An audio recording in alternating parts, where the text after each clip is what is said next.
The badge reader beeped red, and Alex said, "That was green yesterday." A guard glanced away, and the lobby air turned heavy. Emails on his phone refreshed, then froze.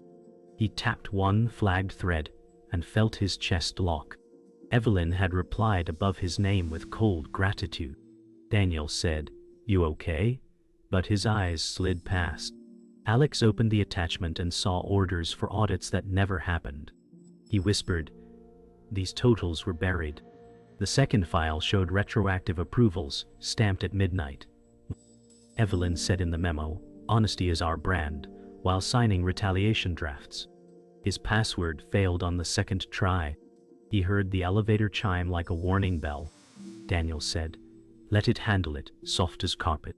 Alex said, "Why am I copied on a fraud plan?" A cleaning cart squeaked by like a witness. The lights felt harsher than morning. Security radios crackled, and a name he knew went silent mid-word. He took a step back, and the lobby seemed to tilt. He said, "This is a trap," and the doors breathed shut. The elevator hissed shut, and Alex said, "Someone wants me off the grid." The mirrored panel threw back a face he barely owned. He scrolled the thread again, and counted the quiet lies. Daniel said, "It glitches happen," but the words wore polished shoes. Alex said, "Retaliation drafts signed last week," and felt his pulse in his palms. The elevator numbers crawled like they feared the next floor. A memory of Evelyn on stage flashed, praising ethics with a flawless smile. He said, "She wrote the pledge and the knife." The doors opened to a corridor chilled by recycled air. Office plants leaned like they knew where the light used to be. Daniel said, "We should talk in a room," and he picked the one without windows. Alex spread pages across the table, and the silence gathered chairs. He said, "If I'm on the list exists." A vent rattled like a coin in a jar. Somewhere a printer coughed, then swallowed a page. Alex said, "These approvals were backdated," and drew a line across a column that never added up. Daniel's breath landed in careful squares. He said, "You could be misreading," and stared at the door like it owed him safety. Alex felt the shape of a net, thin and everywhere. He remembered training slides that blessed honesty like a charm. He said, "They copied me to make me complicit." A fluorescent buzz sank into his teeth. Footsteps clustered in the hall, then spread apart like gossip. Daniel said, "Let me ask around," and stepped closer to the table without touching anything. Alex said, "You knew about the midnight stamps," and the room cooled another degree. A stapler clicked once on a distant desk. Daniel said, "Don't accuse me," soft enough to pass under a door. Alex gathered the pages and heard the paper sigh. They walked the corridor in a thin column of silence. Alex said, "HR will call this a misunderstanding," and the carpet swallowed the word. He watched screens glow behind glass, each a small sun with closed blinds. Evelyn's poster on the wall promised integrity in a serif that looked expensive. He said, "She signed both sides of the promise." Daniel's phone vibrated, and he didn't read it. A manager passed, eyes skipping like stones. Alex said, "My badge died at the gate," and the manager smiled without stopping. The air smelled like coffee and fear. Daniel said, "Let me fix the access," and his smile attempted history. Alex felt the building take his fingerprints and file them somewhere. A door clicked farther down, and laughter rose, then flattened. He said, "Someone is staging the fall," and the ceiling vents answered with cool indifference. In the copy room, the machine's hum felt like a heartbeat rehearsing panic. Alex said, "If I print, logs will flag me," and still pressed the button. Pages slid out warm with numbers that smelled like smoke. Daniel said, "Use my code," and punched digits he shouldn't have known. Alex watched the header render and saw his name branded on fraud.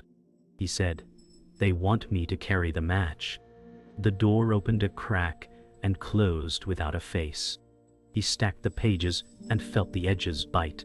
Daniel said, "Let's keep this quiet," and the request arrived like a receipt. Alex said, "Quiet is the coffin they ordered," and fed another sheet to the tray. A jam warning blinked and cleared, as if coached. He slipped the stack into a manila folder that seemed heavier than paper. Somewhere a camera blinked red, and then forgot to stop. The kitchen clock ticked louder than it should, and Alex said, "They erased me from the system today." His wife Laura stirred coffee until the spoon clicked like a warning. She said, "You need this job, Alex," and her eyes searched his face for answers. He didn't have. The scent of toast felt burned, even though it wasn't. He unfolded the papers, and the numbers glared up. Laura said, "Don't bring that home," but her voice cracked with fatigue. Their daughter Emily shuffled in, hair tangled from sleep, and said, "Are you late again?" Alex forced a smile, hollow at the edges. He said, "Just a mix-up," but the lie stung. Laura touched his wrist like she was weighing him on a scale. She said, "You can't fight them all." Alex looked at his family as if the walls leaned closer. He whispered, "If I don't, they win with my name." The toast popped, ignored, and the silence burned hotter. On the bus, Alex sat by the window and watched buildings crawl by like indifferent giants. His phone buzzed with another denied login. He said, "They've locked me out everywhere." A teenager's earbuds leaked tinny beats beside him, but the noise only deepened his silence. The driver braked hard, and the papers in his bag shifted like restless ghosts. Alex remembered Evelyn's speech last quarter. "Honesty is the backbone of our culture," he muttered, "and the knife in its ribs." An old man across the aisle stared at him too long, then looked away. The world outside blurred in streaks of gray glass and brake lights.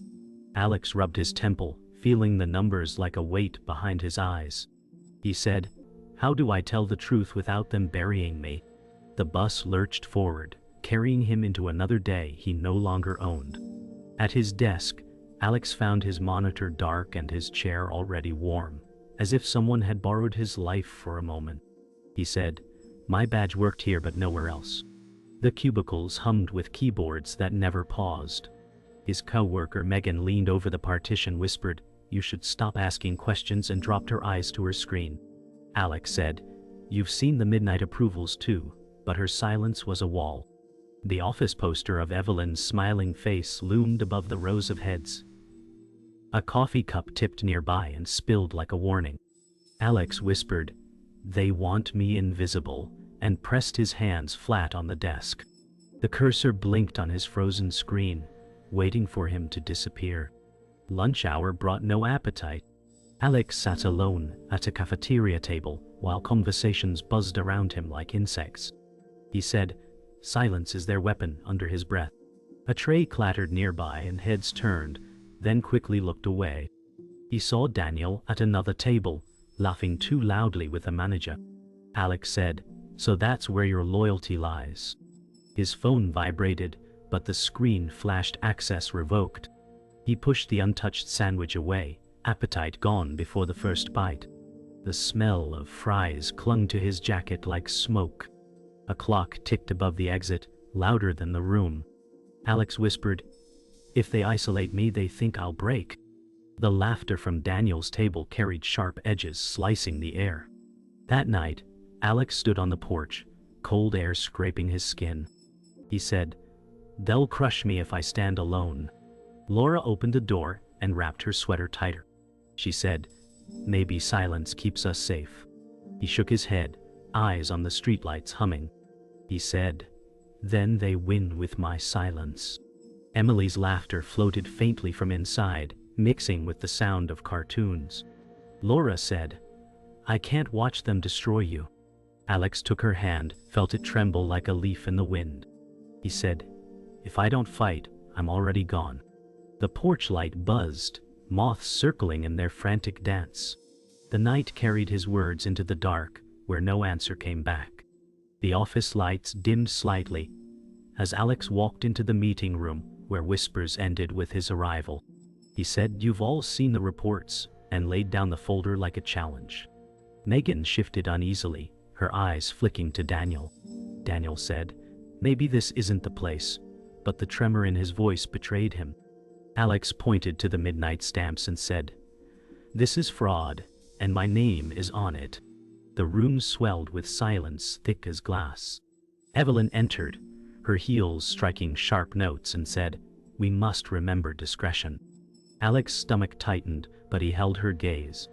She smiled with polished control, saying, "Honesty keeps this company strong." The hypocrisy bit into him like acid. He said, "Then explain why retaliation orders carry your signature." The silence cracked, but no one moved. Papers rattled as if they were shivering in the cold air. Later in the break room, Alex poured stale coffee that tasted like burnt secrets. Daniel joined him and said, "You're reckless," with eyes darting toward the cameras. Alex said, "I'm just not blind." Daniel lowered his voice, saying, "You could lose everything." Alex stared at the brown swirl in his cup and whispered, "If truth costs me, then lies cost more." The hum of the refrigerator filled the silence like static. Daniel placed a hand on Alex's shoulder but quickly pulled it back when footsteps approached. Megan passed by, her glance sharp with warning. Alex said, "Fear keeps them safe, but it makes me a target." Daniel exhaled, eyes heavy with something unspoken, then said, "You don't know how far this goes." The coffee steamed like a fading signal, vanishing into the air. At home that evening, Alex dropped his bag by the door with the weight of lead. Laura said, "You're late again," her voice tired more than angry. He said, "They cornered me today," and collapsed into the couch. Emily peeked from behind the stairs, clutching a stuffed bear. He forced a smile and said, "Homework done?" She nodded, but her eyes held worry beyond her years. Laura sat beside him, touching his sleeve. She said, "You're scaring her." He whispered, "I'm scared too." Laura shook her head, saying, "What if they fire you? What if they smear us?" He buried his face in his hands, muttering, "They already are." The TV flickered without sound, showing faces he couldn't hear. The house carried a silence louder than traffic outside. The next morning, HR summoned Alex with a clipped email. He sat across from a polished manager who said, "Concerns have been raised." Alex leaned forward, voice steady. "Concerns about me or about fraud?" The manager avoided his gaze, reciting policy like scripture. Alex said, "Policies mean nothing if leadership rewrites the truth." The manager tapped a pen, cold and detached. He said, "Your behavior disrupts team harmony." Alex laughed bitterly, saying, "Truth disrupts lies, not harmony." The clock ticked too loud, each second dragging nails across his nerves. The manager scribbled notes without looking up. Alex stood, saying, "File whatever you like, I'm not erasing myself." The door closed behind him like a judge's gavel. By evening, Alex sat in his car in the parking garage, engine off, surrounded by echoes. He said, "They're tightening the noose," the words fogging the glass. His phone buzzed with another blocked access notice. He slammed it on the passenger seat, saying, "You can't erase me." A footstep echoed nearby, but no one appeared. He leaned back, eyes on the ceiling, breath heavy. Laura's text flashed, "Come home." He whispered, "Home is all I have left." The garage lights flickered, shadows stretching unnaturally long. His reflection in the rearview mirror looked like a stranger he didn't trust. He started the car, the roar breaking the silence. Alex pushed open the office door and found Daniel already there with Evelyn, papers spread like a trap. He said, "You were supposed to help me." Daniel's face folded into shame before he whispered, "I couldn't risk it." Evelyn smiled like a blade and said, "Loyalty is rewarded, Alex." The betrayal pressed against his ribs harder than any threat. He slammed his folder down, saying, "You made him your shield." Daniel avoided his eyes, tapping a pen nervously against the desk. Evelyn leaned back, her voice smooth. "Whistleblowers rarely survive long." Alex said, "Truth doesn't need survival. It needs exposure." The silence vibrated like glass ready to shatter. A printer down the hall spat pages that no one claimed. Evelyn's eyes glittered, and Daniel whispered, "I'm sorry," but the words cracked like dry wood. The corridor outside echoed with Alex's quick steps. He said, They've bought him. His reflection in the glass wall looked broken into pieces. Megan appeared from the corner whispering, "You need to stop." He snapped, "You knew too." She froze, glancing toward the cameras above. Her silence was an answer he didn't want. Alex pressed his forehead to the glass and muttered, "Everyone trades their conscience here." Footsteps approached, and he stiffened as Evelyn passed with her smile polished like armor. She said, "Some people learn the easy way." Alex clenched his fists, watching her shadow stretch long across the floor. Megan whispered, "Don't fight her," but he shook his head. He said, "If I quit now, they'll bury me alive." That night, Alex sat at the dining table with the folder open, papers spread like scars. Laura said, "Why do you keep bringing this home?" He whispered, "Because it's killing me there." Emily peeked around the corner, clutching her bear. Laura pulled the folder shut and said, "You'll destroy us if you don't stop." He said, "If I stop, I let them win." The room filled with the hum of the refrigerator, heavy and constant. Laura's eyes filled with tears, and she said, "I don't care about them. I care about us." Alex looked at Emily's small figure in the hallway and felt his chest tighten. He whispered, "I don't want her to grow up thinking silence is strength." The folder slipped from his hands, pages spilling like confessions across the floor. The next day, Alex found his desk emptied, drawers stripped bare. He said, "They've erased me physically now." His monitor was gone, replaced with a sticky note that read, "Reassigned." Daniel stood nearby, avoiding his eyes. Alex asked, "Did you help them with this too?" Daniel's silence carried the answer. He muttered, "You traded friendship for safety." Evelyn entered, glancing at the empty desk, saying, "We reallocate resources where they fit." Alex said, "I'm not a resource, I'm a witness." Her lips curved into a thin smile that never reached her eyes. She said, "Witnesses without evidence are only noise." Alex gripped the sticky note until it tore, the paper curling in his fist. That evening in the parking lot, rain streaked Alex's windshield. He said, "It was him all along." His reflection stared back in the glass, tired and fractured. He replayed Daniel's half-smiles, his careful silences, his sudden closeness with Evelyn. He whispered, "You sold me for survival." The rain thickened, drumming against metal like a verdict. Ow. He picked up the phone, thumb hovering over a journalist's number.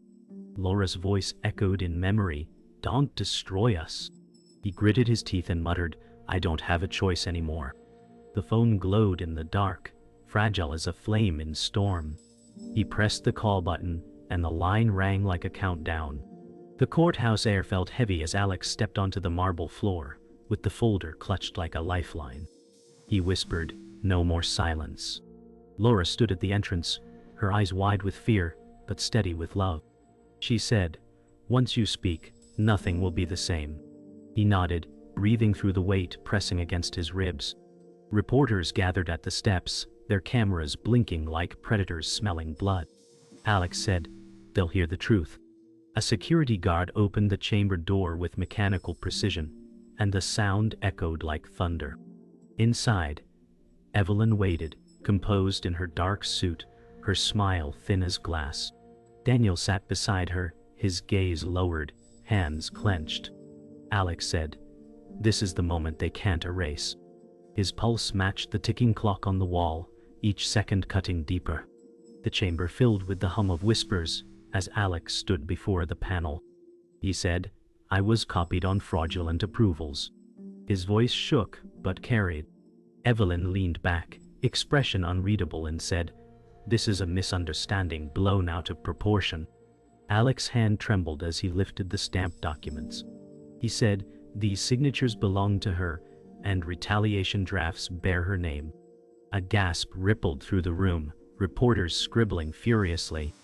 Daniel shifted in his seat, beads of sweat dotting his forehead. He muttered, "I didn't want this," under his breath, but no one heard except Alex. The chair of the panel said, "Mr. Mercer, are you prepared to stand by these claims publicly?"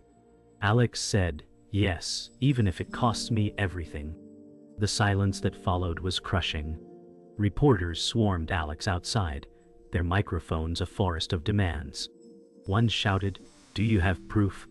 Alex raised the folder and said, "It's all here." Flashes exploded like lightning, blinding him.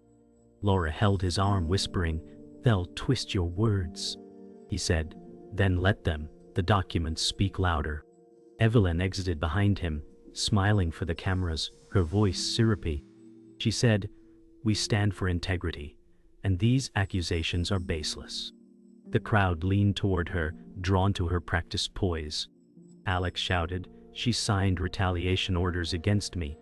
The swarm surged, microphones jabbing, voices overlapping in frenzy. Laura pulled at him, saying, "Enough," but Alex's voice rose above the noise. "The truth is here, and I won't be silent." That night, Alex sat in the living room with news playing, his name scrolling across the screen. Emily sat curled beside him, eyes wide. She said, "Why are they saying bad things about you?" He stroked her hair and whispered, "Because I told the truth." Laura stood by the window, watching shadows cross the street. She said, "They'll come harder now." Alex nodded, exhaustion etched into his face. He said, "But they can't erase what's public." The anchor's voice on TV repeated Evelyn's denial, her polished tone filling the room like poison. Laura turned, eyes brimming. "You've lit a fire, but it might burn us too." Alex held Emily close, whispering, "I'll protect you."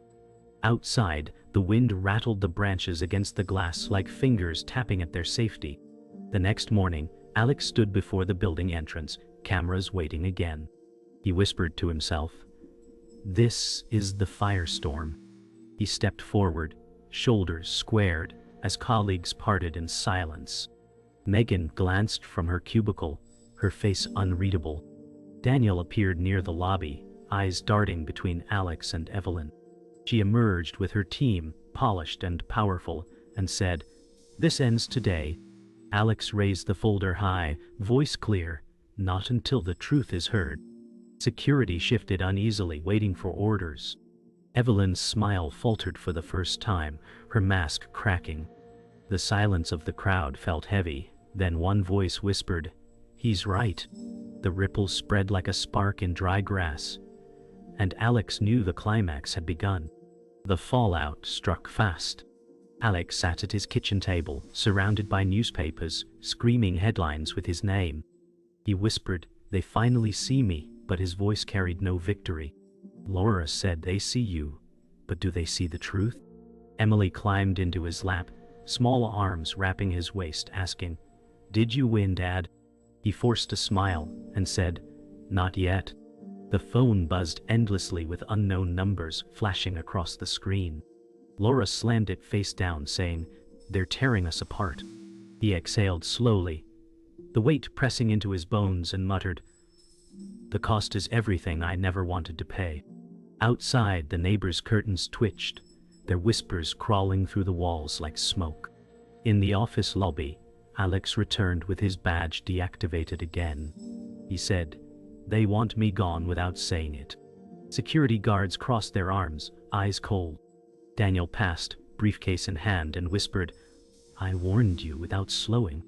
Alex called after him, "You warned me because you helped them." Daniel kept walking, his shoulders stiff with guilt.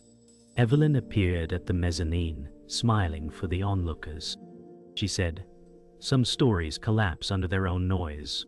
Alex raised his voice, "Not when the truth is written down." The crowd of employees stared, some shifting nervously, others silently rooting for him. Tension thickened like fog over steel. At home that evening, Laura packed a small bag, her hands trembling. She said, "We need space from this chaos." Alex grabbed the strap, whispering, "You can't leave now." She shook her head, saying, "I have to keep Emily safe." Emily stood near the doorway, clutching her bear, tears streaking her cheeks. Alex said, "I'm fighting for her future." Laura snapped, "She needs her father, not a martyr." The words cut deeper than Evelyn's threats. He let go of the strap, shoulders slumping, whispering, "I never wanted this for us." Laura's eyes softened for a moment, then hardened again. She said, "Then stop before there's nothing left to save." The silence swallowed the room, heavier than the packed bag. Alex sat across from a journalist at a dim cafe booth, the table cluttered with papers and a recorder. The journalist said, "These documents could sink her." Alex leaned forward, whispering, "Then print them before they sink me." The clink of cups and chatter filled the background, but every word felt sharp. The journalist's eyes narrowed, saying, "If I run this, they'll come after both of us." Alex said, "They already are." The recorder's red light blinked steadily, a beacon of fragile hope. Outside, rain streaked the window, distorting the neon signs into smudged flames. The journalist tapped the folder, finally nodding.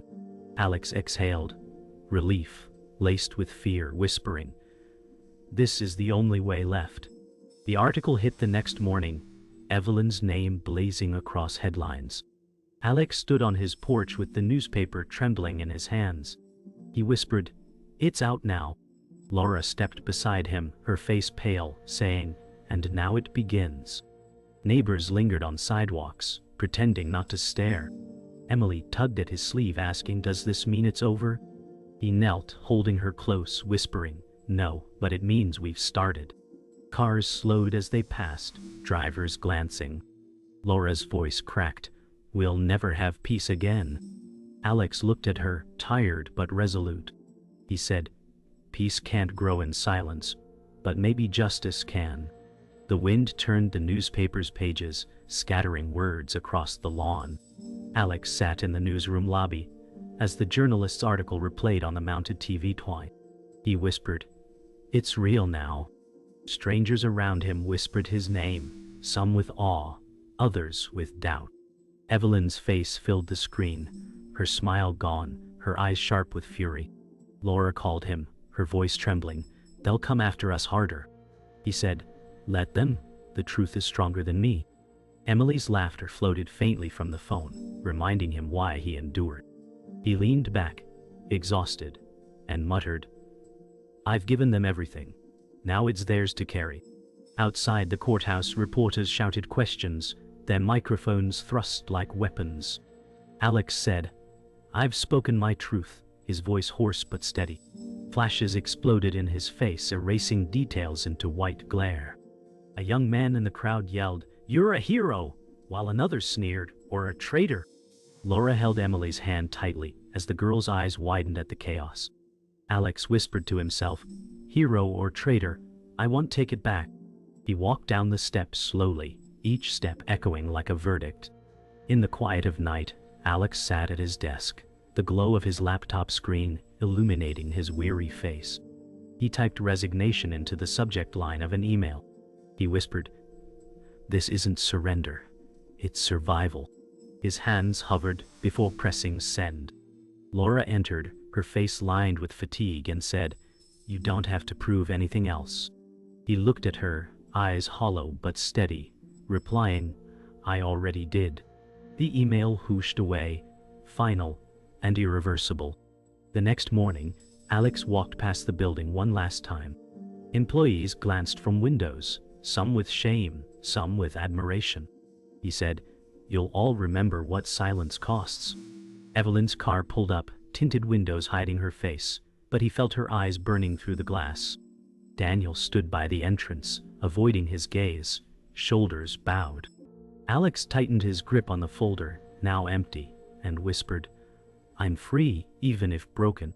The revolving doors spun without him. At home that night, Alex sat on the porch in silence, the crickets filling the air. Emily leaned against him, her small voice asking, "Was it worth it?" He held her close, whispering, "Yes, because the truth always is." Laura stepped out, her eyes weary but softening, and sat beside them. They looked out into the dark street, uncertain but together. Alex closed his eyes, whispering, "They can take everything but not this." The night carried his words like an oath carved into air.